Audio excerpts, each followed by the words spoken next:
And for the first time ever, the Shaw neighborhood is hosting a community-wide yard sale. It's pretty exciting, and our Diamond Palmer went out to find out what people are calling treasure and what they're calling trash. Okay. Best tips. That's what she found from Consumer Reports. Take a look at her story.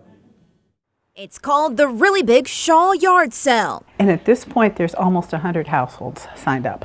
Signs like this point you to a QR code. You can scan it and see every house participating this Saturday. Kathleen Delpha says the decision for the Shaw Neighborhood Improvement Association to hold the sale was easy. I think a lot of people are into thrifting. The question is, what's being sold this season at yard sales? I have a lot of artwork because my husband was a painter and my daughter was a painter. There's no treasures here. Like you're not going to find some museum piece that's been hiding for 30 years and is really worth $2 million. That's not going to happen. But what we did find in Kathleen's home may be a treasure to you. Just take a look at this memorabilia she's selling. She's even selling furniture and fur. She says there's also things people shouldn't sell. The buyer has to have a little bit of common sense, like you don't want to buy somebody's used makeup.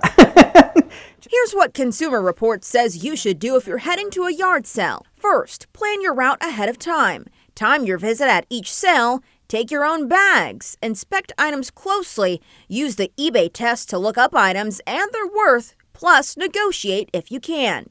Kathleen says yard sales are a great reason to declutter for a new season and enjoy your community. Reporting in St. Louis, Diamond Palmer, 5 on your side.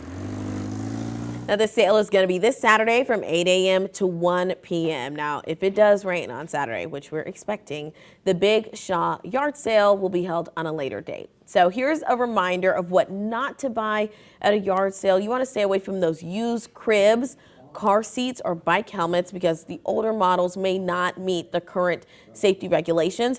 You also should stay away from upholstered furniture, right? I know I was just saying I don't buy those at yard sales. They could have bed bugs. You just never know. And you want to check items. You can head to recalls.gov to take a look at some of the things you find.